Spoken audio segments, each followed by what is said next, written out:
Now on Denver 7, the water crisis in Colorado, and one town is dangerously close to running out, leaving the people who live there with few other options. It's definitely going to be a challenging obstacle to overcome. Anytime you have to shut your business down, it hurts financially. Plus, big changes are coming to Colorado, and quick, when the 60s will turn into snow on this Weather Action Day. I can't go over there and fight, but I can send some money over there, so that's what we're going to do. And a Colorado family is getting creative when it comes to supporting Ukraine, their new fundraiser that's also filling a need right here at home. Thank you for joining us at 5. I'm Jacqueline Allen. And I'm Brian Wang. We begin tonight with a Colorado town running out of water and what that means for the rest of the state. The town of Empire, just west of Idaho Springs, does not have running water right now. Denver 7's Patrick Perez explains why and what the town's doing until it finds a fix.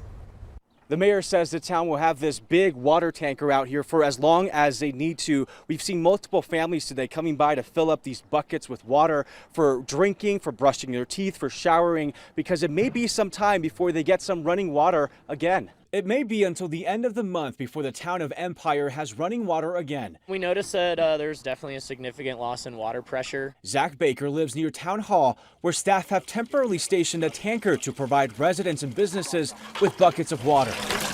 It's definitely going to be a challenging obstacle to overcome. Next door to Town Hall is the Guanella Pass Brewery. A sign on its front door says it's closed because of no water. I'm trying to make the best light of it, but anytime you have to shut your business down, it hurts financially. Employees can't come to work, and customers are very disappointed. Over and over, we saw as people quickly learned they had to get out of town to eat or drink. No water, no beer. And even use the bathroom. We stopped to eat at the Dairy King. Love that spot, but they're closed. So then we just walked over here, and they're also closed. Mayor Wendy Cook says the problem is a partially frozen creek, a possible water leak within the town, and a well that's currently out of commission because CDPHE deemed the water unsafe to drink. It might be a little inconvenient for a few days, and for that I apologize profusely, but in my heart of hearts, I can't see that we could have done anything that we haven't already done to try and head it off. Right now, the town is waiting for a new filtration system for its well so that it could clean the water that's in there while they investigate that possible leak. When they were up late last week, they said if it got here on Monday, they thought we could be running water through it by the end of the month. Until then, the town will have to count on the water from this tanker. Appreciate it, guys. You got it. While hoping that the creek thaws quicker and the upcoming snow melts fast. In Empire, Patrick Perez, Denver 7.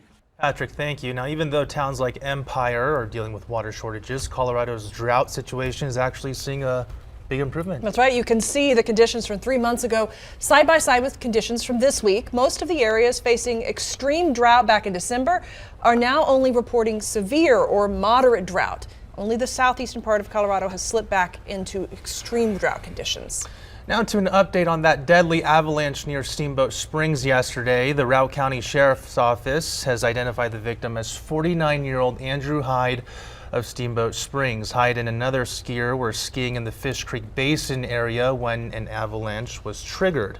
The other skier performed CPR on Hyde for more than an hour, but it was unsuccessful. And Colorado has now recorded 6 avalanche deaths so far this season, the most out of any state in the U.S. We reached out to the Colorado Avalanche Information Center to find out why this season is particularly bad. They say it's because of a thick layer of snow formed on top of a weak layer of snow, and now that weak layer is starting to break. Now what's happened is we've got enough snow on top of that drought layer that we've got a thick cohesive slab of snow, which is now connecting across terrain features. And so what we're seeing are some of the bigger avalanches that we've seen triggered so far this season breaking on that weak layer that formed in the middle of the winter. And here's a look at the current active avalanche advisories in Colorado. Yellow means a moderate warning, which you can see covers most of the high country. All right, meantime, it was a beautiful day outside today. Many families taking advantage of the warm weather with a day at the playground at Wash Park, but all good things must come to an end sometime. Man, it is busy out there. And Stacy, you have got our weather action day for our first official day of spring.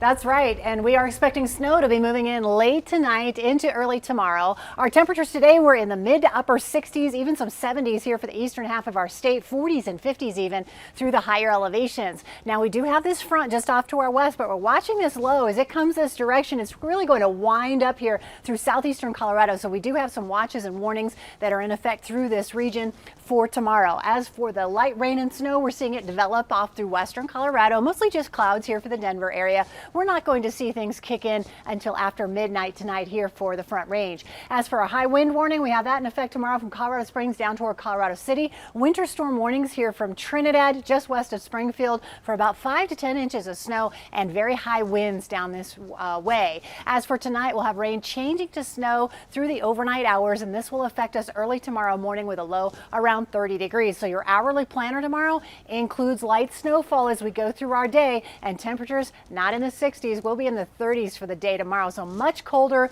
with the snow moving through. And we have another round on Tuesday as well. I'll have more details on what we're expecting snow total wise in your neighborhood coming up. All right, thank you, Stacy.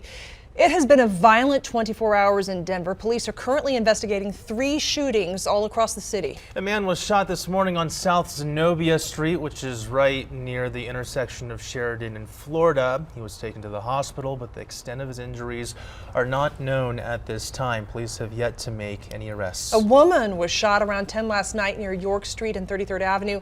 Someone drove her to the hospital where she is now in stable condition, but police have also yet to make an arrest in this shooting. And we're learning more about the shooting that happened yesterday evening in the Union Station bus terminal. Police took 21-year-old Domenico Archuleta and an 18-year-old suspect into custody. The 18-year-old was released without charges, but Archuleta is being investigated for aggravated assault and attempted first-degree murder. The victim in the shooting will survive.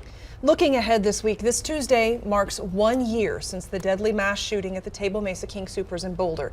That store will be closed to the public starting tomorrow night. We reopen Wednesday morning. There will also be a moment of silence at 2:30 p.m. Tuesday afternoon at all King Soopers locations to remember the 10 lives lost that day. Denver 7 will have coverage of all of the events Tuesday, remembering that tragic day on air and on our streaming platforms. In Arkansas, 1 person was killed and 24 people wounded at a car show yesterday in a rural part of the state. At least 6 of those victims were children. Arkansas State Police believe this was a fight between 2 people that just got way out of control. They have 1 person in custody, but are still interviewing witnesses and looking for some answers. Again, you know, it's shocking. We have a small community, a farming community in Dumas, 5,000 people. And then we have an incident of multi-victims. It's just, you don't expect that from small town Arkansas. Police say that most of the wounded have been treated and already released from the hospital.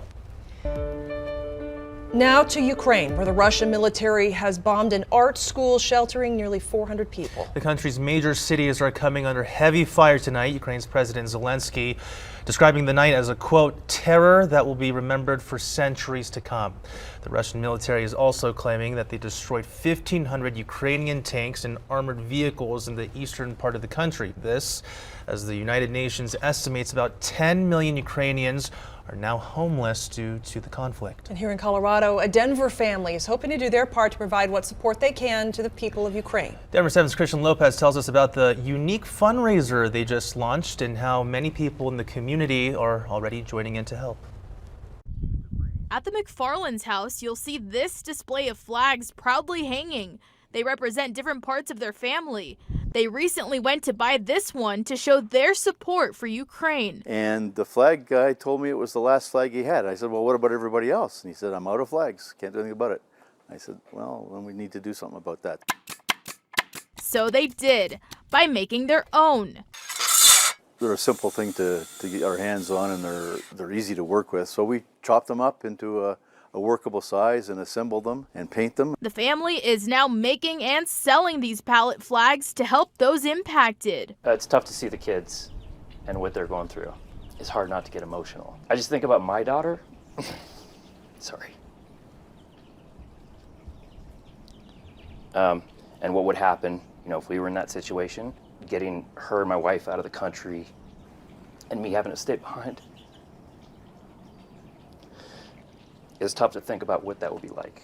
The project is called Pallets for Ukraine, and you can get one of these flags by donating a minimum of $25. 100% of the money raised will go to several different charities in Ukraine.